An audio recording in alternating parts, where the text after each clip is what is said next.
This podcast is sponsored by nobody. Hey dudes, welcome to Splat from the Past, the only 80s themed horror and sci-fi show where things can get totally radical.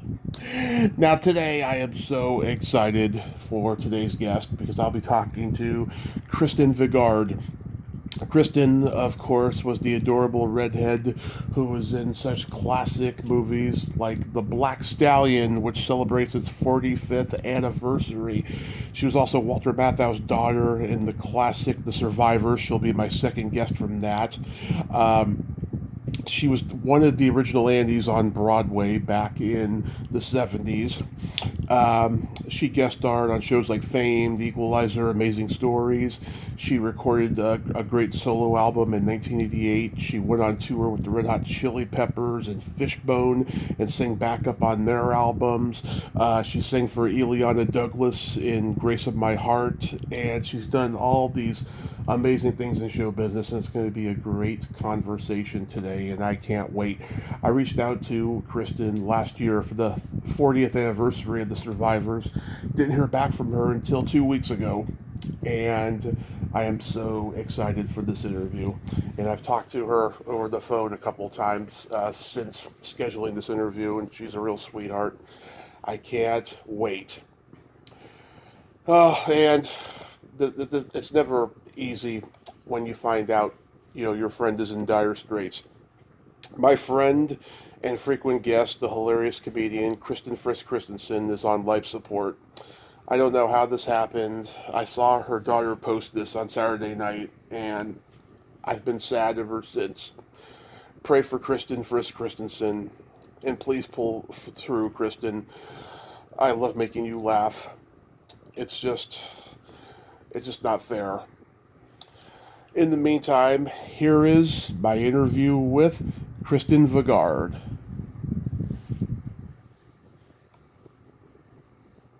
This is such a great honor. Thank you so much for taking the time today. Oh, I think it's really a fun thing to contribute to. Such a fun experience. Absolutely. So, going back in time, you made your acting debut at the age of 6, and your mother was an actress. Did she instill your love of acting? She did, actually, but originally she was not into the idea of me being an actress, but she thought if she didn't let me do it, that I would go be an actress. So she's like, well, you can do it when you're a kid. But then I just was working a lot, so I ended up sticking with it through my 20s. Yeah, you were at the Ford Modeling Agency alongside Brooke Shields and Ricky Schroeder. Anybody else we would know? Yes, no, those are the ones that I remember in the very beginning. I was in a play in the 13th Street Theater.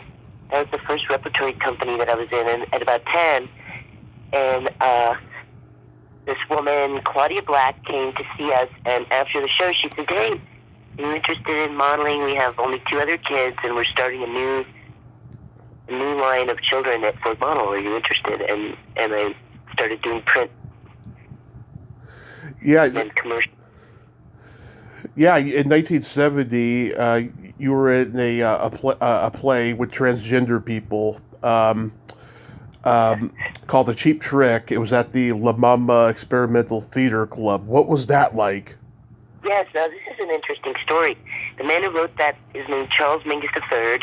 He's Charles Mingus' son, and he's a great playwright. And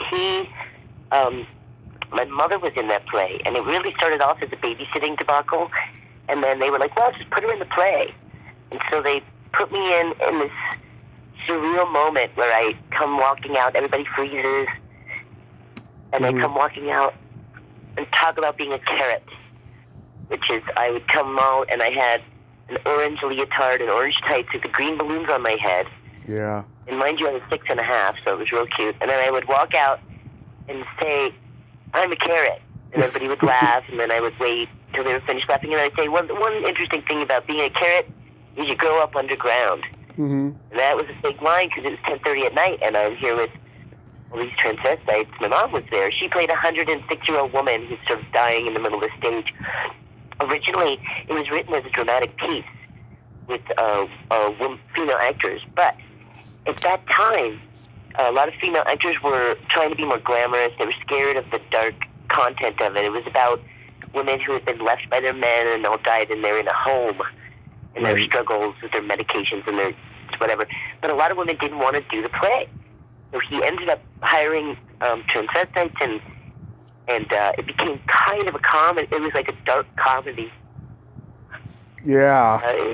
It was really a lot of fun. In fact, I found out years and years later, Jerry Ragging and Jim Rado, who wrote Hair and were friends with my mom, and were at our loft all the time, they said they came every night because they liked my part. Oh. And it was a very, very successful play. They had lines down around the block, and it was, Cheap Trick at La Mama. It was a great experience. I think I was 6.5. Oh, that is sweet. I mean, that was very bold in those days to be doing a play like that. There really, it was pre-Kaja Fall. It was pre-accepted, pre-RuPaul being public. There, but down on the Lower East Side, there was plenty of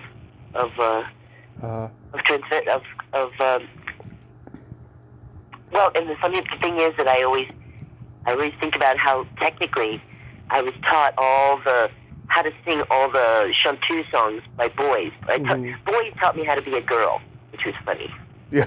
As far as like stuffing your boot, put the thing on and the shoes, and the boys showed me all the nuances of trying to look like a female, and it's kind of a funny fact. Then you did the wedding band with Ruby Dee. How was working with her?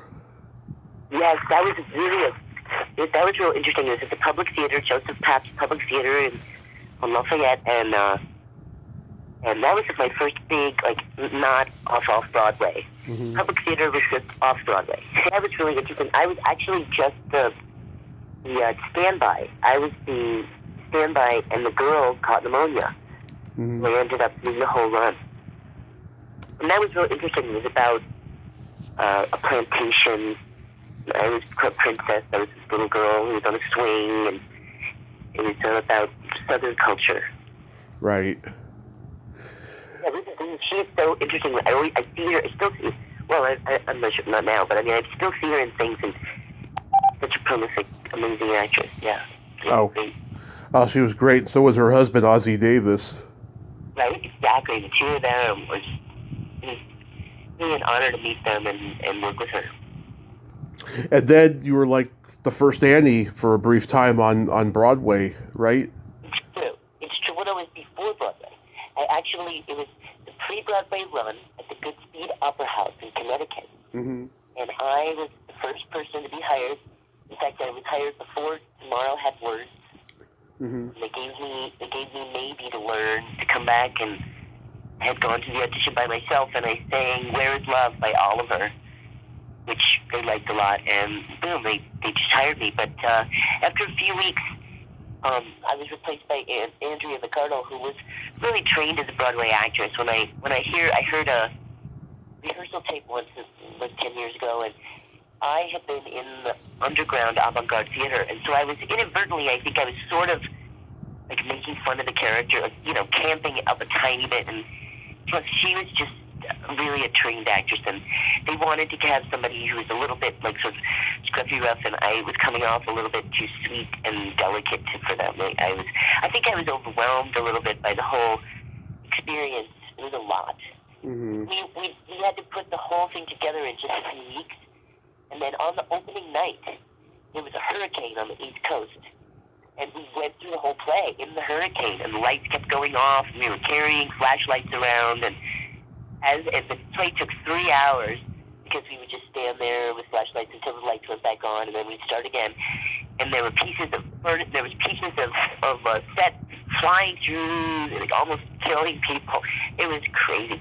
And then it was like in the 70s. Yes, I was 75 or 76, and then everybody taped their windows on the East Coast because it was going to be a big hurricane. And then it didn't hit too hard, but boy, to try to open a show in it was really a lot. And then that night, they decided to rewrite the entire play. They rewrote the entire play. They took out the romantic part. The original play, Betty Warbucks and and his secretary get married and adopt her. But they decided to just make it a love affair between the orphan and the Daddy Warbucks. And they changed the entire script, and they wrote a bunch of songs, and they threw songs out.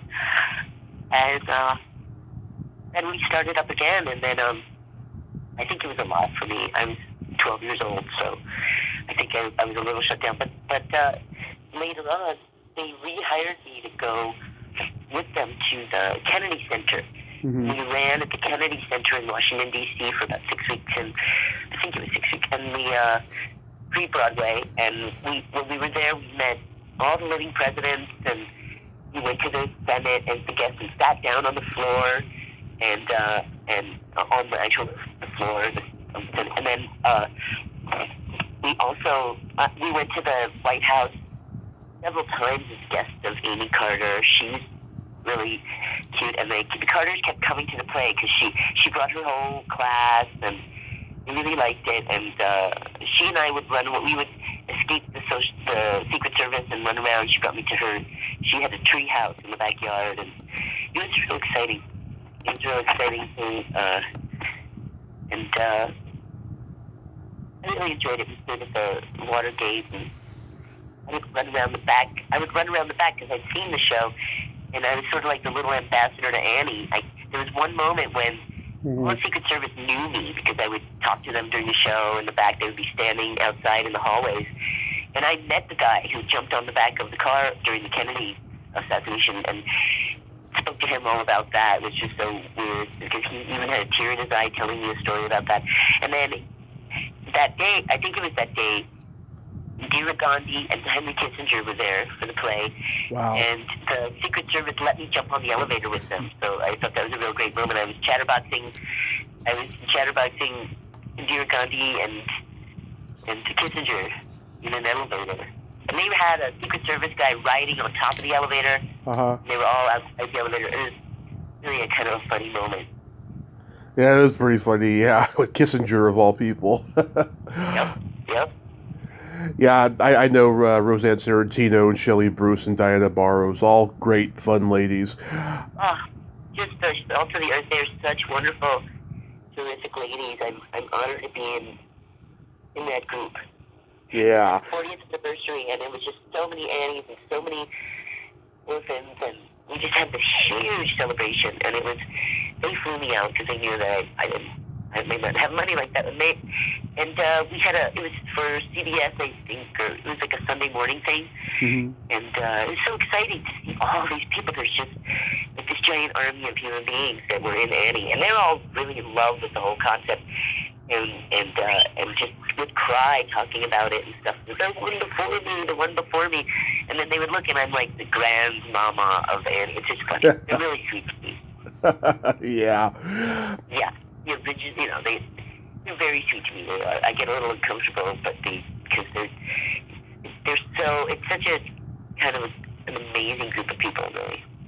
Absolutely. In 1978, you make your TV movie debut in Home to Stay with Henry Fonda. How was that experience? Well, that was really. I was super lucky again to be working alongside a man like Henry Fonda.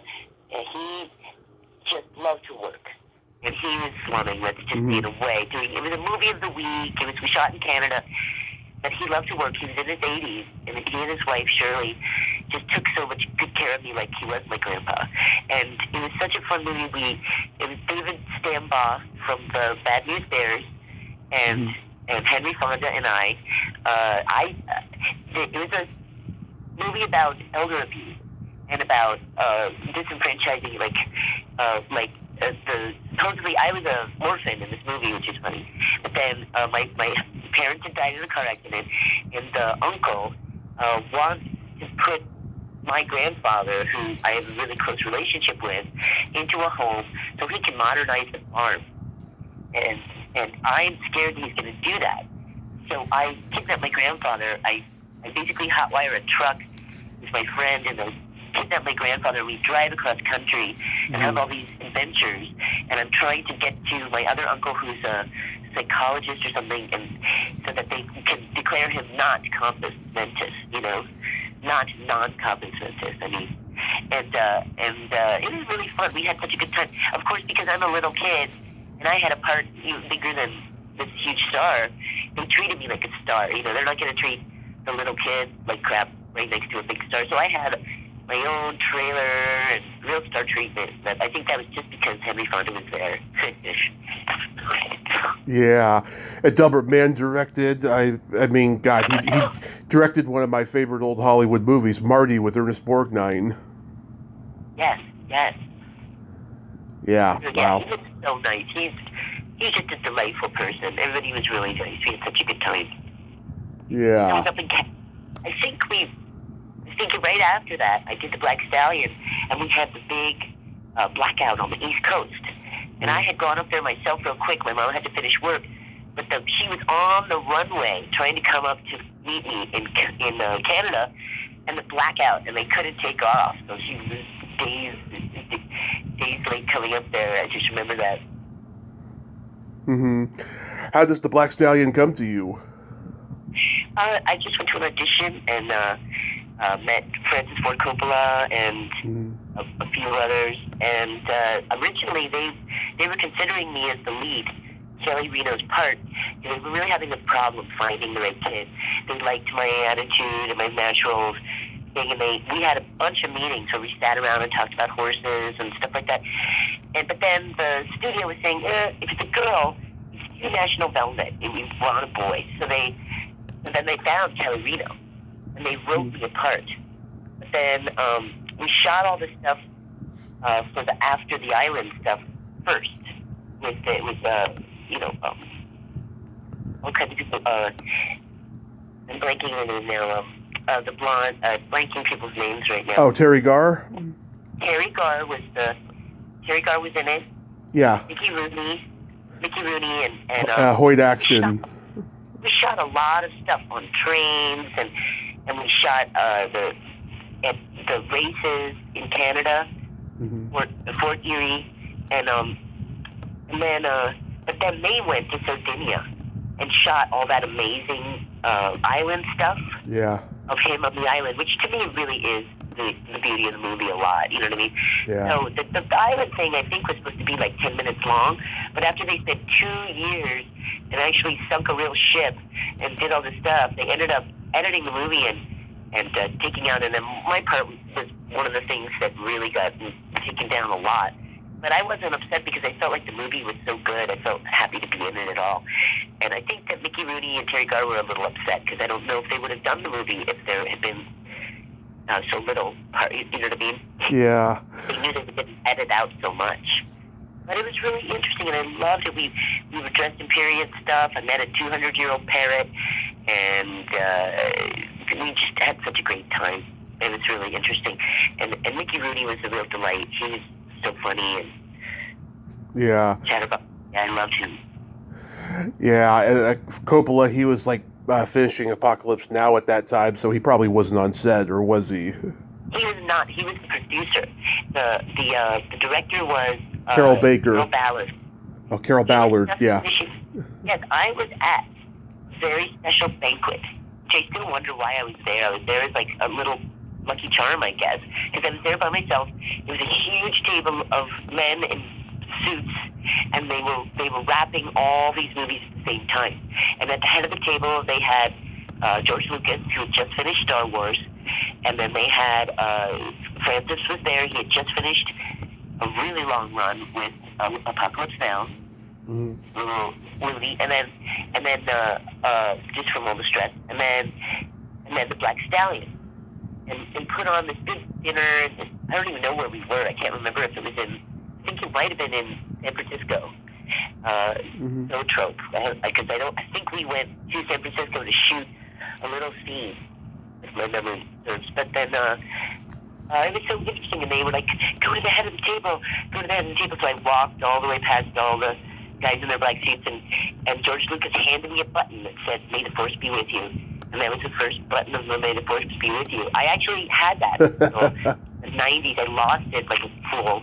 And it's the first button, and I got handed to me by George Lucas himself. So it's kind of a cool moment. I love it. Did Kelly Rio become like a brother to you? He was fantastic. He was such a cute little guy. He was a very mature 11-year-old, and he smoked out on the roof. I was shocked. He'd go, come on, and we'd go, he'd climb out on the roof, and he'd roll up a cigarette and smoke it. He was a baby of 11, and he was from, like, Pueblo, Colorado, and he was a real horse rider, you know what I mean? He grew up on a horse. But he was such a cute and sweet. Really, we got to be very close. We shot a lot of stuff together. I was supposed to be his best friend in the movie. They wrote the part for me because they liked me, but then I was the first to go. It's funny because you'll see, right, when they pull the horse out of the water, there's a girl reading a poem kind of badly. Mm-hmm. And then at the race, for some reason, I'm at the race with his mom. They don't really explain that, but whatever. Yeah. How many stallions were there? There were 2 or 3 different horses. Oh, okay. They would blacken. They had a little white thing on their forehead, and they would have to blacken them out. And yeah, they had more than one horse who played the Black Stallion, and it was a pretty big shoot. They had to sink that ship and all that stuff. So the Sardinia stuff looked like so much fun to shoot. Yeah, sure sounds like it. You started doing soap operas, The Guiding Light and One Life to Live. People tell me all the time, soap operas are the hardest jobs because you have to memorize 50 pages of dialogue a day, and if you fuck up, you're gone, pretty much. It's a difficult gig. You get there. When I first started soaps, I was 16 years old, Mm-hmm. and we had to get there before it was light out.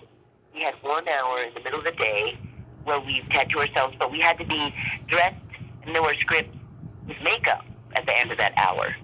Then we really didn't have any time to ourselves, and then you waited around to work, and then you were there till the evening, sometimes till after the sun went down. And then the ABC was doing this was CBS. The first one was CBS. CBS, we were working in an old radio building because originally The Guiding Light was an inspirational radio show about Jesus. And the woman, Carmen Bauer, she was on it, or Sharita Bauer, she had been on it. She was a little girl on The Guiding Light. And she was like the grandma lady that took care of me on the show. And it was a whole nice thing. They started off in a coma, and then it was Kevin Bacon was my alcoholic boyfriend. And then I eventually got married. I was a child bride with a doctor and all this stuff. I was kidnapped by Dukes of Pimp, and it was a lot. It was really funny, but I ended up only staying 2 years, and I wasn't really thrilled about soap operas. It was, because the 16-year-old, they would put me in these outfits, these Morona sweaters, because TV and stuff. They would put me in these little outfits, and then I just felt like, and then there was pretty heavy sexual content, even though they didn't show anything because it was television and it was daytime. Yeah. There still was a lot of sexual content, and I myself was still a virgin. I mean, there's a lot for a little girl. I was raped and married and honeymooned and making out with guys in the stream, but it was good work. I mean, I tell you, the pay was good, but it was a lot. Yeah, a lot to take in. Yes. Now, how do you get cast in The Survivors? Well, now, that's an interesting story. Of course, I went to an audition because I just auditioned my brains out all through my youth. I would always just run out of school and run uptown and running around. My agent said, you can call as many times as you want for the address, because I would always lose the address. And I went up to an audition, and then I got through the first wave of auditions. And then the original part was written. The girl was supposed to be like moon muted and go, oh my God. And so all the people auditioning were doing that, and I just didn't do that. That's how I got the part, is I refused to do that. I just was kind of ditzy, and I did my character, which was sort of like a ditzy young person without all the oh my God stuff. And so they liked that. And then I met Robin.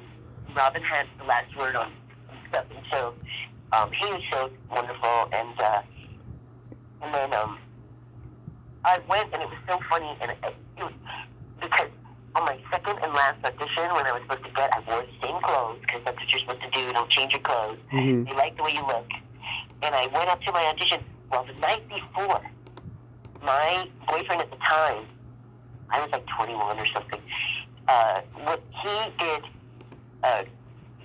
he did kung fu with sticks, like a cane, Mm-hmm. and he was working out with his stick in our big loft, and it went flying out of his hand and hit me right in the head, and I had a giant black eye. Wow. And I just went to the audition like that. I told them, I was like, how do I believe me? But it was funny, I got the part with a great big black eye. Wow. And obviously that black eye, healed by the time filming started, right? Or did you had makeup on? Yes. No, the black eye was way gone. Well, for movies like this, it really takes a long process. You get hired, they work on the script. Originally, it was Joe Bologna who played my father. Mm-hmm. Before they hired Walter Matthau. Wow. Oh, So yeah. it was going to be Bologna and Williams at first? Yes. And then there was some tension on the set only because they were both sort of in the same level of their careers, sort of, in a way. Well, Robin had done more TV and stuff, but they just decided after shooting for a week that they wanted to spend their extra million or anything and get Walter. Uh-huh. And Walter's whole attitude was, this is Robin's movie. I'm going to shut up and make faces. That's what they want me for. He was so funny. And he's like, I'm just going to shut up and make faces. Ooh! Yeah, he was so cute. He walked on the set and just said, oh, call me Poppy. And he was so personable and wonderful, like Henry Fonda. Just treated me like his real daughter. And we had such a great filming. And then half the movie, I'm sitting between Robin Williams and Walter Matthau in that car, in the car, and then Jerry Reed, and I was pretty much the only girl on the set. All the stuff with the wife was shot before we went to this little town. I forget where it was on the East Coast. We had rented out this whole town, and we were going to shoot there in this cute little town and be very close. And it was me and a bunch of guys. You know what I mean? I was 21. But they were treating me like a little girl. They weren't. Everybody was really professional and respectful. But then it never snowed. And half the movie is supposed to be in snow. And they're supposed to jump onto a frozen lake and all this stuff. And there was no snow.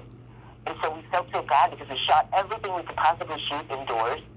But then we had to pack up all of our equipment, put it on a plane with all the actors, and fly to Lake Tahoe.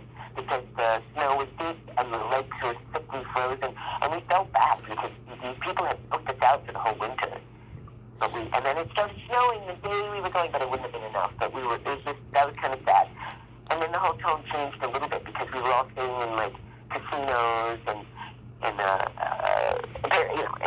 I didn't know that, but Walter Matthau was a prolific gambler. He liked to gamble. He was staying in the Caesars World in a suite, and he brought me upstairs for good luck. He said, "Kid, you better pray that I forget which team he was voting for." He goes, "You better pray that this team wins because I bet half my salary on it, and I would be real sad if I lose." And he won. I was like, "Oh, thank God." Yeah. I was like, thank God. But yeah, they let me gamble in the big casino because I was there with movie stars and stuff, and I was just 20. I don't think I was really even old enough. And it was fun. They were very nice to me, and I had a great time there. Yeah, I was 5 the first time I saw the movie. It was on NBC or CBS, all chopped up, and back then I loved guns. I hate guns now, but as a kid I loved action stars like Stallone and Schwarzenegger. And when I saw Robin Williams did a movie where he uses guns, I was like, yeah, I can't wait. And then when I was 10, Encore started playing it, uncut and everything, and I've loved it ever since. He was so cute in it, and he was having trouble with his wife was pregnant with his first child. And then when we moved, the altitude, they were concerned about bringing her in the plane and the altitude. She was way out, his first wife. Was way out with his first kid. And he was stressed out. He was stressed out because he was gaining a little weight, and he's a very furry person. Yeah. There's this scene at the end of the movie where he rips all his clothes off and he's standing in his underwear and he walks down and he was like, "Oh my God, they're all gonna go. I need a monkey." He was always stripping down his underwear, and then it worked out. It was funny. It was cute. Last year, after I didn't hear from you, I reached out to the woman who plays Jerry Reed's wife, Marianne Haley Boss, and she had that great scene where he's telling her he's going to kill somebody, and after he leaves the room, she turns to the camera and says, "Oh, thank God! I thought he was leaving me." Right, I thought he was cheating. Right? No, Yeah. It's so funny. I love it. Yeah, I always have to tell people because I tell people, "Oh, go watch the Survivors," and I have to warn them. Well, it's kind of a dark comedy.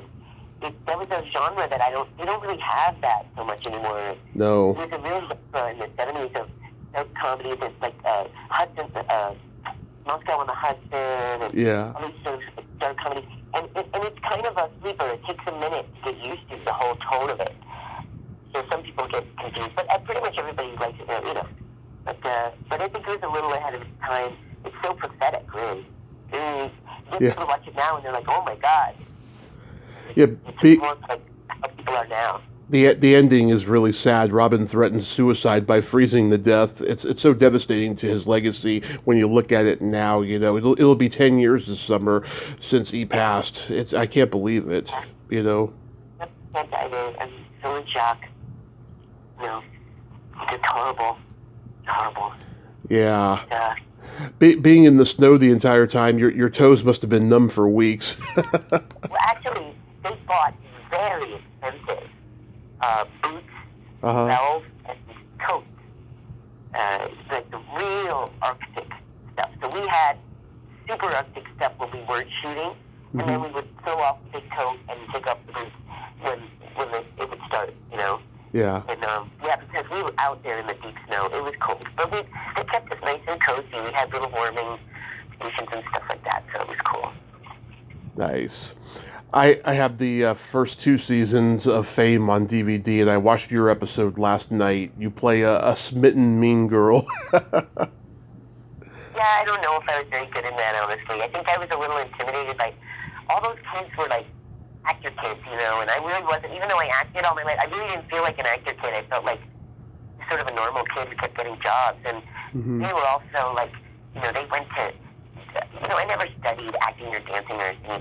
I had a coach after I was on Broadway for singing to keep my voice from dying 8 shows a week, but I wasn't trained, and so having all those like highly trained musicians / actors, they all went to performing art high school and stuff like that. They were all very nice to me, but I think I was a little intimidated by the whole thing, all those kids my own age, and because I see it and I cringe a little bit. I'm like, oh God. What was it like working with Valerie Landsberg? Wonderful. Yeah, that project was an interesting, fun thing. We had a really easy run. That was very simple. It was a simple thing. She's really nice. She's a really nice person. So. Yeah, I'm trying to get her on here. She was my number 1 crush growing up because I loved Fame. Right. They were all really sweet and nice and friendly. They were just such a great group of kids. After that, I became friends with Lee Carreri and recorded with him. And then I became friends with Erica Gamble and a few of them later on in life. We hung out a little bit and we'd get together and they were so cute because they would get together and sing songs around the piano. I didn't really do stuff like that. And they were just theater kids, you know what I mean? And they were really fun. They were really nice kids. She was just delightful. She was a super delightful girl. Yeah, when the show was on NBC, it was great. But then once it became a first-run syndication show, the production values got cheap. The storylines kind of got, reused. It wasn't a good show after that. Yeah, it changed a lot. Well, I think during that time, television was changing a lot. Yeah. I don't know if that was right when, I know around that time, I got on One Life to Live, and ABC was purchased by a very Christian company. Yeah. It was like they changed the laws. Because before that, you weren't allowed to be a religious group buying a TV channel, but they bought the CCI or A, I don't remember, but they bought ABC, and then I was a 16-year-old on that soap, and they were just getting ready to pop my cherry and put me through hell, and because that's what they do, these are young girls, and they started, my part just got really small, and all I ever did was bake pie and pray and stuff. So it was funny. I never saw this TV movie, License to Kill, with James Ferrantino and Denzel Washington.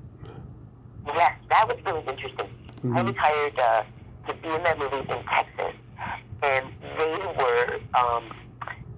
I got to meet him, even though we didn't work together. He's a lawyer. It was called a cameo.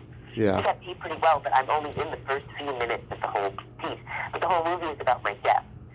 So I got paid pretty well, even though I didn't really do that many. I only worked like 2 weekends. But it was, but I still got to meet him because we were working in the same, on the same set at one point. And he was just so nice. And the thing about that piece is the government of Texas was trying to change the laws, because at that time you were allowed to drink while you were driving. And the movie was all about how this nice, good man was drinking and having a lot of trouble, and he just makes a mistake and he accidentally kills this young girl. And it was all about the struggle of I think it was the Denzel plays the lawyer that defends him. I forget the whole how it plays out, but they ended up changing. They had the vote. It was on TV, movie of the week, the night before, and then they had the vote the next day, and they changed the law so that you couldn't drink and drive. And they said, I got a plaque from the state of Texas thanking me for changing the laws in the state and saving lives. I was like, wow, that's kind of cool. Yeah. Yeah. My dad is very sad because there's a shot where I'm hanging upside down all bloody and died, and my dad was like, "Dude, it's really hard to watch." Yeah. Don Murray just passed away. He was in it. Yes. He plays the guy, I think he plays the main fellow. Or was he my father? I can't remember. I think he may have been my father. But you know, as you can see, my memory is not that great about some of the details of these things because it was so long ago. Yeah. But I think I did work with him, so I'm thinking he played my dad. There was scenes with my dad and mom at the school, and then Penny Fuller. Yes, Penny. Yep. And Millie Perkins, yeah. I had a really great time. I was trying so hard to lose a little weight because I had just gained a bunch of weight, and I had to wear these pink jeans. It just made my butt look so big. I was so self-conscious about the clothes they put me in. I was like, oh my God. But, you know, I was a kid. And it was a real interesting project. I got to do, well, no, I can't tell you. I was about to tell you something I'm not supposed to tell. Okay. Yep. I'm not easily offended, by the way. No, I wasn't supposed to. I can't tell you now. It was a good story, but, you know, if I ever see you in person, I'll tell you the story. Okay. How about The Equalizer?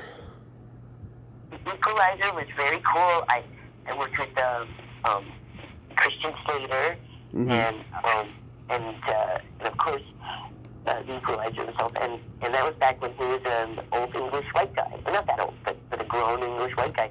And instead of Denzel, but that was a really interesting, cool project too.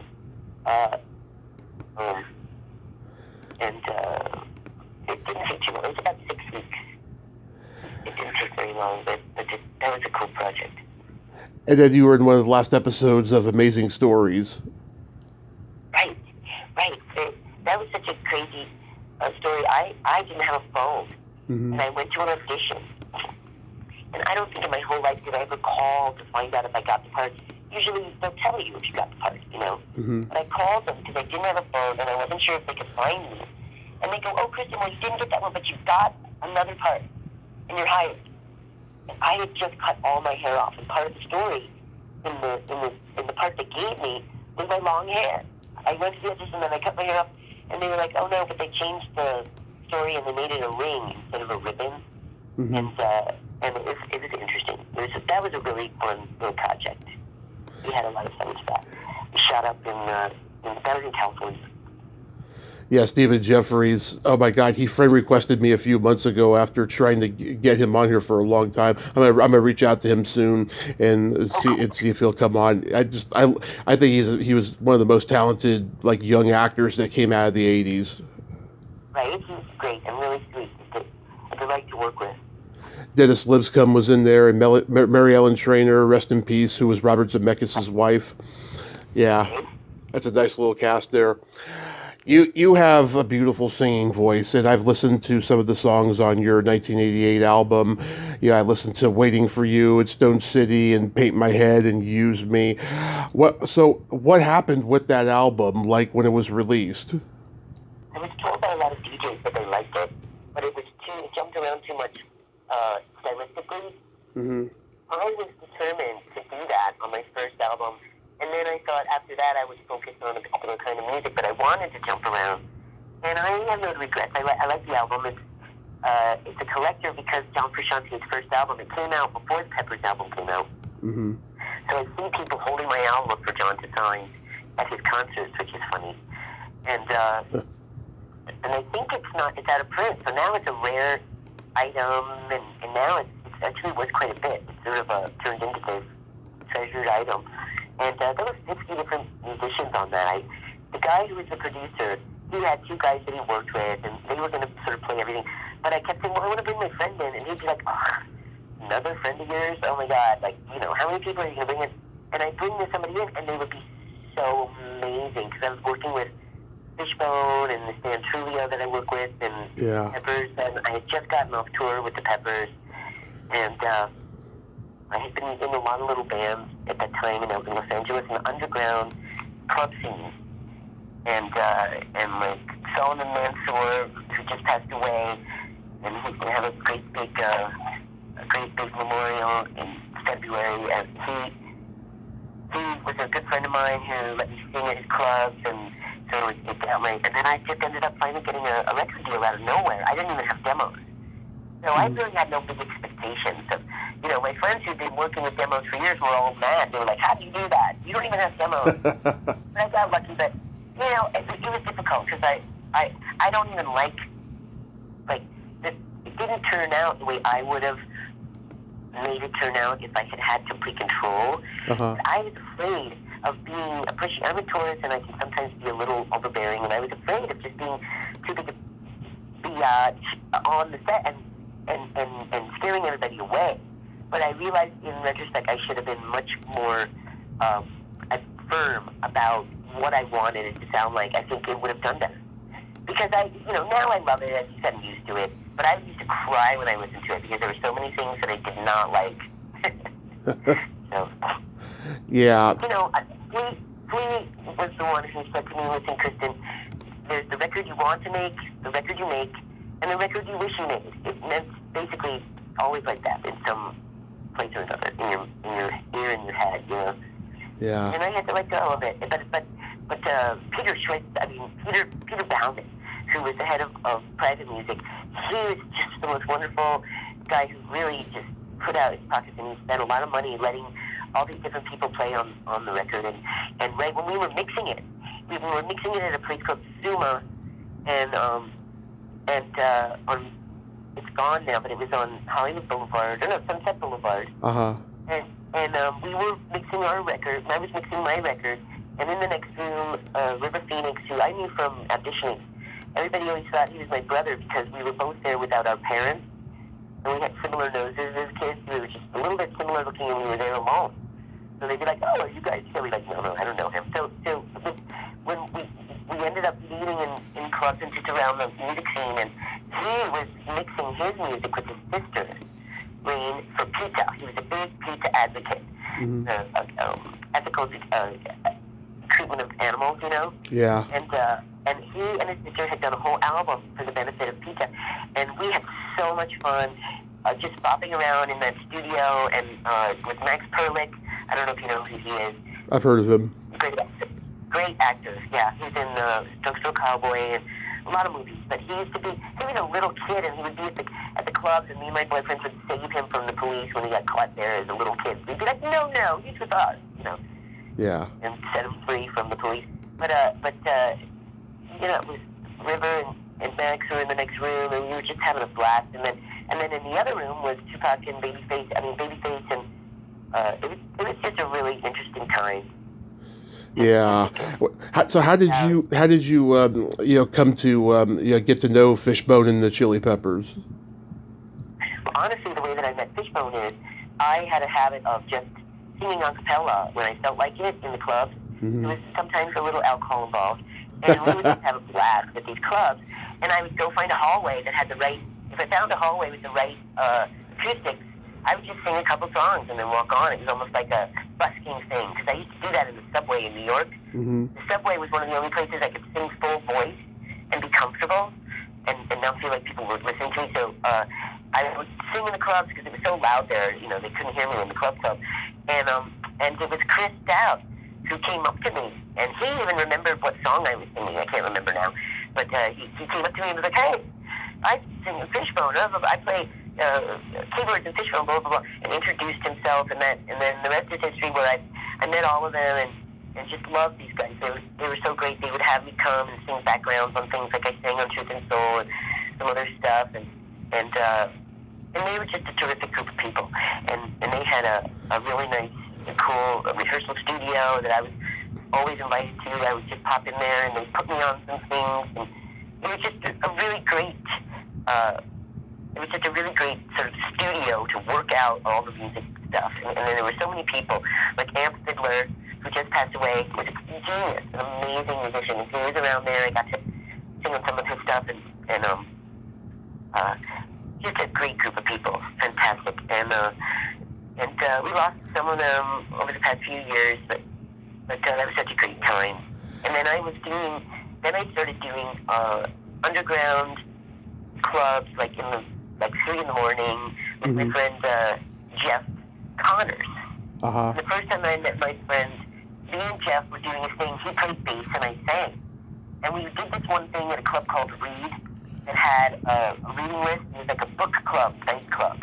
Mm-hmm. And it was in the middle of the night, and it was like it opened at 2, and then it went on till morning, and we sang, and there was this fight over who got to play next. Everybody kept bumping us because we were just there. There was these bands, and they were all set up, and they were all real pushy LA band types, you know. Yeah. And we were like, dude, we were supposed to play like a long time ago, so we just got up there when it, and when the other band stopped and started playing. And we were playing Jimi Hendrix Up From the Skies, and it was just going really well. And this guy walked in with a big skeleton, which was kind of creepy. But Norwood and I think it was Philip in Fish, these are Philip Fisher. They walked in and watched us, and a whole riot broke out in the audience with people throwing bottles and fighting and screaming. It was like a total riot in the audience. Yeah. 2 bands fighting it out. And me and Jeffrey just sang the song, like we didn't miss a note. We just sang right through the riot. And it was actually really fitting for the song, if you know the song Up From the Skies. Yeah. It worked really well. And they were like, we like this kid. He didn't even flinch with the riot. It was good. I love the Chili Peppers album Mother's Milk, and that version of Higher Ground I think is better than Stevie Wonder's. It's so awesome. You sang background on it. Yes, that was a big group thing, and I brought a bunch of singers, well, like 3 or 4 other singers, and we stood in a big circle around, but I can hear myself. I love hearing that in the supermarket. I'm like, look, there I am. I can hear myself, but there was a big circle of people all singing that part, and it was very, the Peppers in that time, they told me years later, they were like, well, we get together and we play and all that, but we don't do the soul circles and we were really like sort of super tight. I think it was Anthony's first sober tour, and he had some concerns about he had never been sober on tour, and so it was a real thing that frightened him. Hence the background singers and he was we had such a great time, but he was a little tender. He's a really strong performer. To me, I learned so much about bold performance and about giving on stage from Anthony. Anthony is a really giving performer. Yeah, his dad was an actor, Blackie Dammit. Sure, I actually knew Blackie before him from the club. Yeah. Blackie Dammit, he was his little dog Adolf. He was a famous, person who was in the club. They were both actors. Anthony was in Happy Days and some other things. He was a child actor too. Oh yeah, I forgot about that. Yeah. I just interviewed Ileana Douglas. We didn't get into Grace of My Heart, but I love that movie. And your singing reminds me of Ronnie Spector on God Give Me Strength. It's so velvet. How did you get that gig? Well, that's an interesting story. I was in New York City, and I was getting a bunch of crap from my friends and family because I was just sort of sitting there waiting for work. Like I was auditioning, but they're like, well, what are you going to do? What do you do? You're just there and there and there. And I was like, look, it's one of the hardest things as a performing artist is to stay ready and be ready to go. Any minute, you've got to be hireable. You can't have some other job. You can't to not go crazy on your downtime or be too caught up in other things to work in performing arts. So what happened was that very day, I had been on 2 different long phone calls of people saying, well, I don't know, Kristen, what you're doing, what you're up to. And I got a phone call from my friend Karen Rackman, who is a music supervisor, and she said, look, Kristen, can we get on a plane in 3 hours? Because we had a girl singing for Ileana Douglas, and it just didn't work out, and we need you to be here. It's a Scorsese-produced picture, and we need you to come, so get on the plane. And then I called everybody back and said, see, my socks are clean, my bag is packed, I am ready to go. I can actually jump on a plane, and I got on a plane that day, flew to Los Angeles, met Martin Scorsese, sang one song, and through the window, he did a big thumbs up with a big smile, and I don't think I ever saw him again until the wrap party. And I was only supposed to be there like a few weeks, but I ended up working for like a year. They flew me out, put me up in a hotel for like a year in Beverly Hills, because they had all kinds of reshoots and stuff like that, and we had to match my mouth to her singing, and which was a little difficult, and but it went very well. And I love that movie. I love those songs. Yeah. I love In Another World. That song, I love that. That was written by one of the Los Lobos. Yeah. In Another World. It's always the luck of the draw, but that movie should have been like the biggest indie hit of all time, and Ileana should have gotten an Academy Award. And I think you should have gotten an Academy Award, at least nomination for your singing, you know? Well, the song that I sang was nominated for the writing. Oh, okay. It was not so funny because I'd never had a computer. And like 4 years after that movie, I bought a computer, an Apple, and I plugged it in. And I was looking at it a little bit, and I was like, oh, blah. And somebody said, oh, Google yourself. And I was like, what the fuck is that? What is that? Excuse me. I'm so sorry. Oh, you could swear. Fuck it. What does that mean? Like, Google yourself. So I looked myself up, and Academy Award kept popping up. And I was like, what? Academy Awards? What's this? Well, they felt so bad because they hadn't told me that the song was nominated because Elvis wanted to sing it on the Academy Awards. And so he sang it, and then he did not win. I'm not sure if they might have given it to him if he had let me sing it, I think. Yeah. If he had let me sing the song, they might have given him the award. I just felt like, but I'm not sure. I felt like I don't think he liked my portrayal of the song. I made a decision that I wish that I had been able to work with him. I tried to sing exactly what he sang instead of doing my own jazzed up version. Yeah. Which is what I think he wanted me to do. He wanted me to sing like, at the top of my lungs like Bette Midler, which he had sing it later. But to me, I felt like it was an acting choice.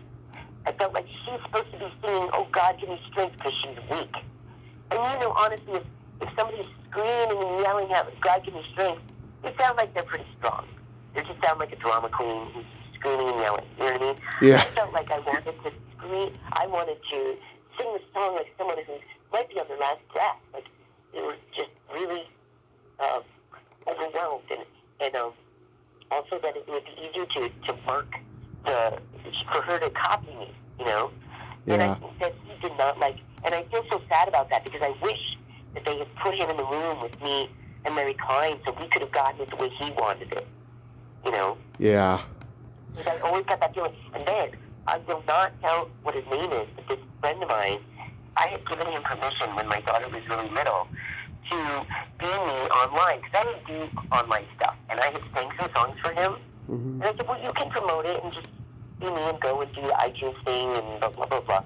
And he, online, confessed to me 10 years later that he was me online, and he had gone to Burt Bacharach and Elvis Costello as me, and picked some sort of fight with them about why I didn't get to do this or that thing, because he was just one of those singers. You know how singers are; they can be such a nightmare.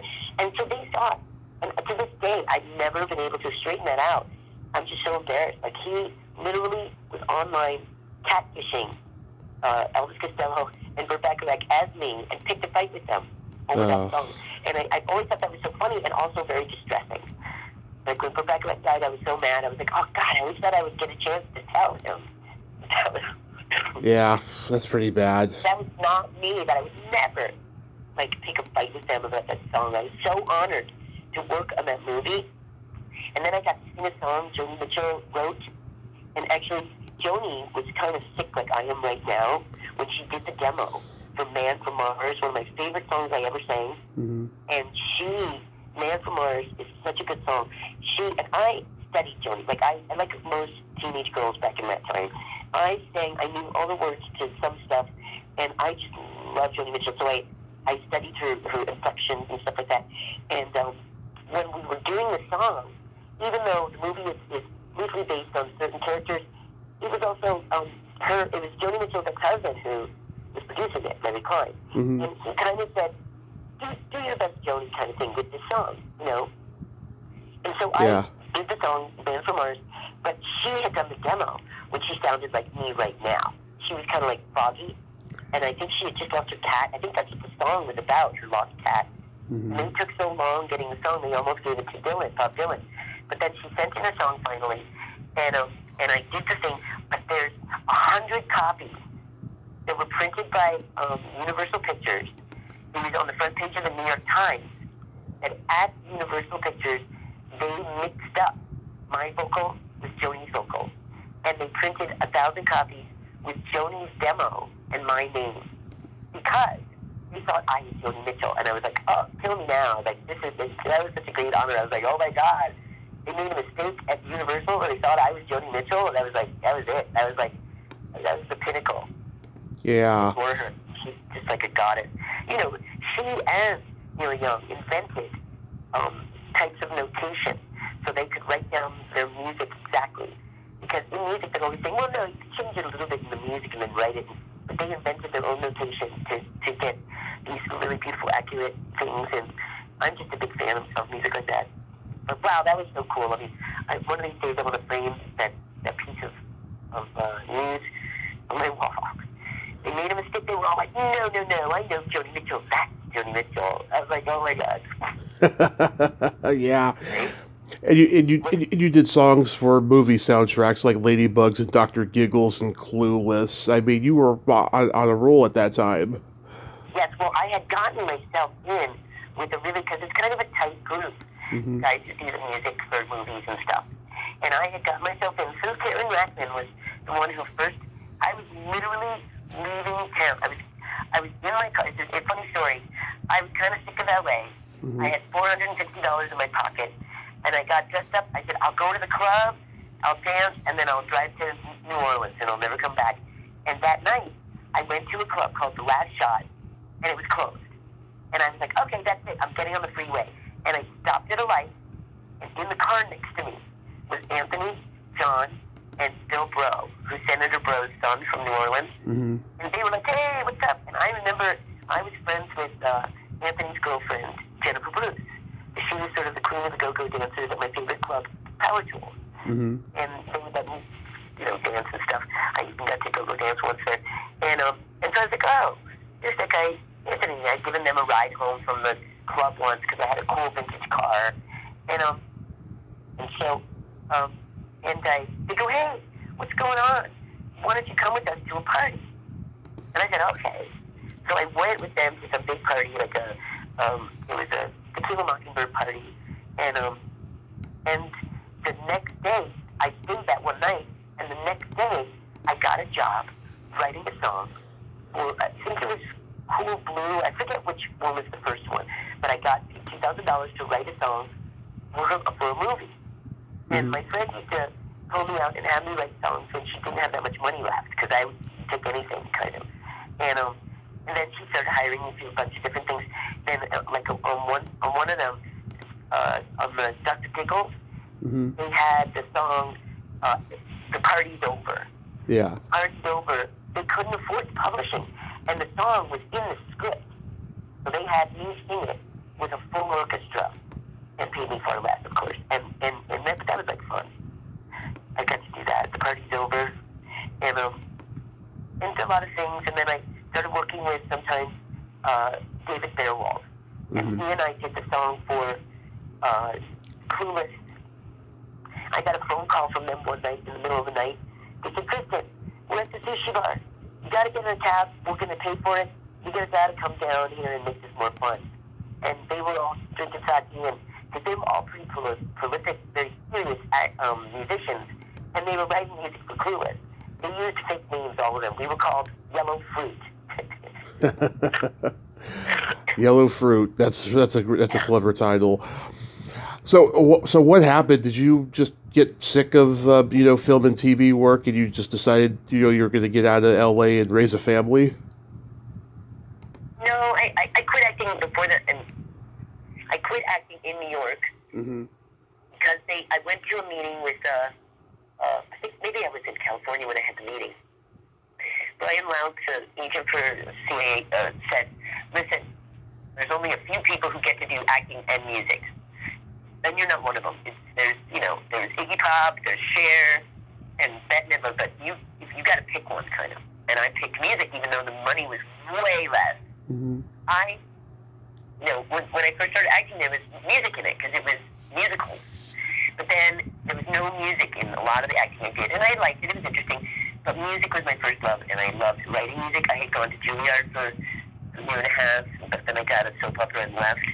And I studied classical orchestration a little bit, and I really loved music, and I wanted to be a part of that. Like, even in the early days of my music career, I just would go and kind of show up at these places and I never used my past acting things to try to blow up my music, because I thought I should start from the bottom and really learn and grow and gain respect in these groups without trying to start it and bring people to come see the show. I'm bad because I never invite anybody to it. I usually just rely on whatever the crowd is there, because I prefer to sing in front of strangers, really. but yeah, I chose music, and then I was in LA and stayed in there and really, and then the Raise a Family thing happened later, and my husband and I met at my mother's sister's house. He was a carpenter for my auntie, and she was a great writer, and he was it's fun. And I think, who's this guy hanging around my aunt? And she loved him because he was kind of babysitter. She was older and kind of a screamer, and she was a little bit. She was a real character, and her girlfriends really liked him because he would kind of babysit and make sure she didn't get into any trouble screaming at the bank or something, Yeah. So he was, for years, he was the carpenter for a big group of these beautiful, powerful lesbians in New York City, and they liked him because he wasn't on drugs ever, and they could give him the keys to their house, and he had been raised very religiously and was just a straight arrow, and so they liked him, and he had the keys to all these people's houses. He would go in there when they went out of town and redo their lofts and stuff. And one day she calls me up and says, my aunt said, "Come down here, it's the Academy Awards, And I went down and watched the Academy Awards with them, and I was like, who is this guy, hanging around Kate? We had a dinner, but then eventually we fell in love and kind of ran off together, and we're still together. Oh, congrats! That's beautiful. Yeah, 13 years. We got married on 11/11/11. I love it. Love it. So, how long have you been in New Mexico for? About 13 years, something like that. 13 years, yeah. And you do local theater there? I do not. I don't do anything here. I go to the karaoke here because the karaoke is fun, and there's so many good singers in this tiny town. And it's really cute because there's this kind of dirty dive bar that, no offense in case anybody's listening, but we call it the Alley, and it's a dirty dive bar. The only place that's open past 10 o'clock in this town, and they do a weekly karaoke that's so much fun, and a surprising amount of people are really good singers, and then there's like all the characters that get up and sing, and it's such a like small town gathering thing where everybody gets along. Even people that have a fight outside the bar, they come together and sing and dance and do a whole thing, and it's really delightful. I love that. But I do not do theater up here. I thought about it, and we did one play. I just sort of got sucked into one play about ghosts. I forgot about that. Mm-hmm. I did get sucked into one play up here, but it was real cute, and it's about a medium who's hearing ghosts, who brings her back to her true love or something. It was real cute. And yeah, I forgot I did that. That's right. I did do one play. Have you ever thought about writing a memoir? I don't know. I feel like even though I'm 60, it's still a little young and presumptuous. I mean, I don't know. I'm afraid that I would say things I shouldn't say because my life is just too interesting. There's too many stories, and I sort of like just keeping it private, like private viewings of my, like I'll tell my friends my stories, but to public it, I don't talk trash out of camp kind of thing. Like I feel like the most interesting things about my life are things that I probably shouldn't tell people. Yeah. I totally get it, but I think you have... The scary part about that, mm-hmm. you don't write your own memoir, they'll write it for you, and they'll get it all wrong, they'll make up stuff. So I've been thinking about someday maybe... Yeah, because I think you do have great stories. Yeah. Oh, God, I've had the most... I feel like Zelig. I feel like... And my friend Tracy Reiner is also a person who... I know Tracy. She's up here, she's from here, and we both have this sort of Zelig life where we were just this person who happened to be in these situations that were so interesting and so unique and powerful, and it's just kind of mind-blowing. So, I don't know, maybe someday, both of us... People are always asking her if she's going to do, especially as her mom's passed away, like, oh, what are you doing? Are you going to do anything? And she's like, she and I bond on the fact that we were not huge fans of show business. Yeah. Like, I was in show business, and I have a Wikipedia that's fat and makes stars look like a slump, but I really was not a big fan of show business. It used to take us away from summer vacation, and it used to take us away from things we wanted to do as normal kids. I tried really hard to stay normal kids-like. Mm-hmm. I even had a guy, my director on ABC said, Kristen really did a good job of trying to be a normal kid and an actor kid. Yeah. I would try so hard to just keep that. And she and I would never think like, oh, look, here I am, let's do a song. It was really a job. Yeah. Like a burger slinging job to me. I showed up on time. That's why they liked me. If I didn't have any aspirations to be a star, I would get hired to work. I would show up on time. I would do my job. And it's hard to believe now because I'm so chatterboxy, but I knew how to shut up. I mean, scale. Yeah. How did you and Tracy meet? Actually, we met. She was doing a movie. It was her directorial debut, and it kind of, the money fell apart. We didn't end up doing the movie, but we met and remained fast friends. It was called Getting a Life, mm-hmm. and it was a real cute movie. It was really, that's how we met, but then we stayed best friends. My daughter was 1.5 years old, and she had a son who was 7, and we just bonded, partially over how we both saw the show business the same way. Yeah. It was a scary group of people sometimes. Yeah. She was one of my first interviews, and like at that time, the sound quality of my interviews were really shitty. I was using a dictation recorder, which I don't recommend to anybody, and I think she was disappointed by that. I would love to do a makeup one with her, but I'm super busy now. Like I'm interviewing this person and that person, but I hope I do get to do a makeup one with her in the future. Yeah, I never know. She's super caught up because she still has teenagers in the house. Yeah. So that's a lot. That's a challenge in itself.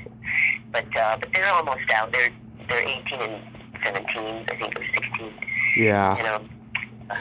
So real quick, we got to play my secret silly game. This is a series of silly slumber party questions. It's no win or lose. It's just pure fun. And how the game works is, Kristen, I ask you the question, you answer it, and then you ask me that exact same question, and I answer it. And feel free to comment on the answers, because they might be funny. Okay. Kristen, are you ticklish? Are you ticklish? Oh, yes. If you tickle me without warning, though, I might hit you in the groin. Right? No, I'm very ticklish. Is your belly button an innie or an outie? Innie. Your Innie. belly button is here and outie. It is also an innie. I can imagine yours has freckles. I am not that freckled in the in-between because I wore a lot of one-piece bathing suits. I have like a white bathing suit on, kind of.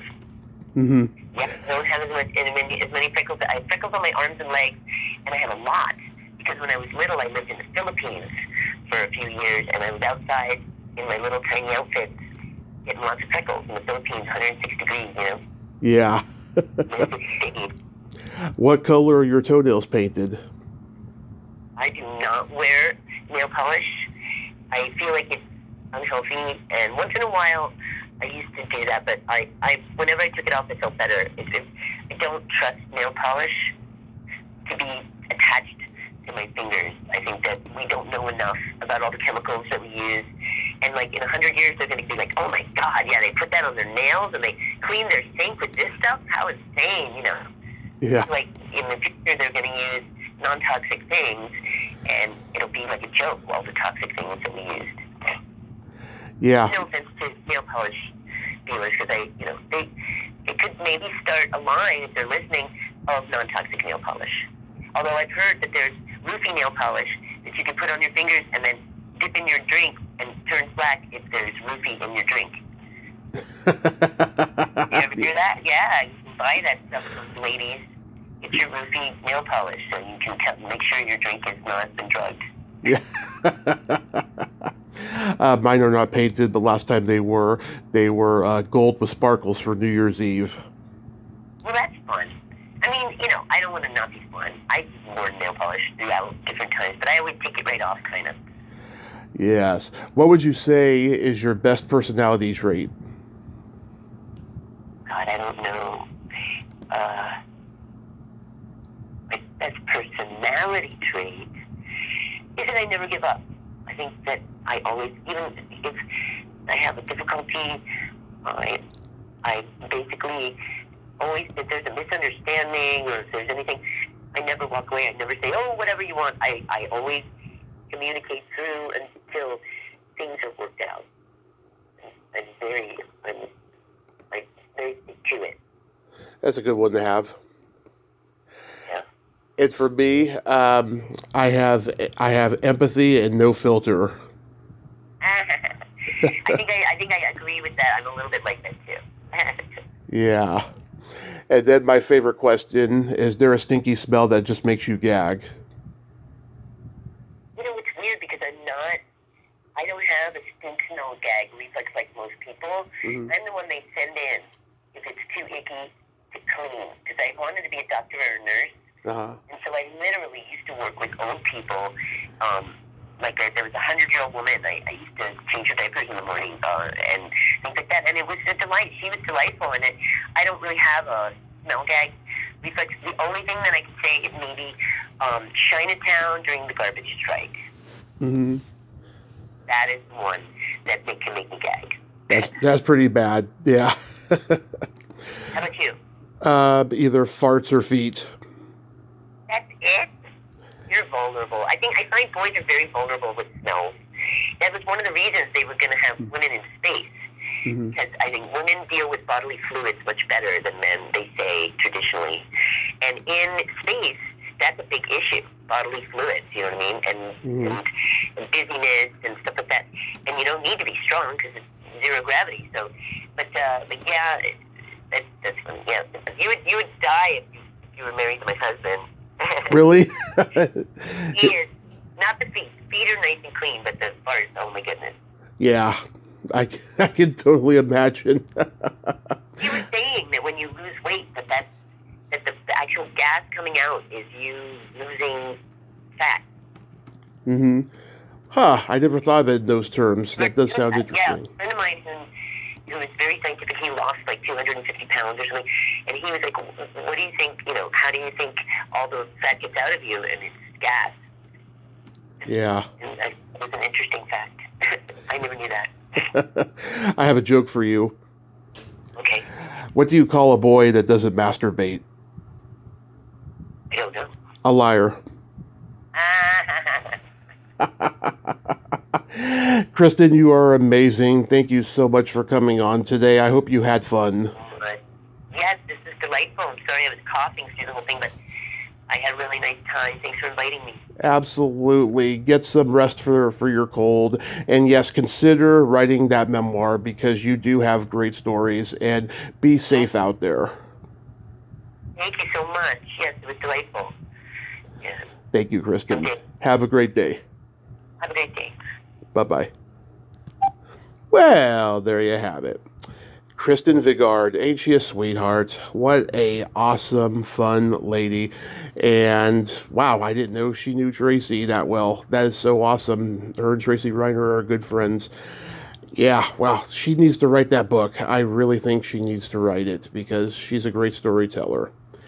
Well, until next time, this is Tommy Throwback Kovac saying there's no shame in living in the past because the present sucks.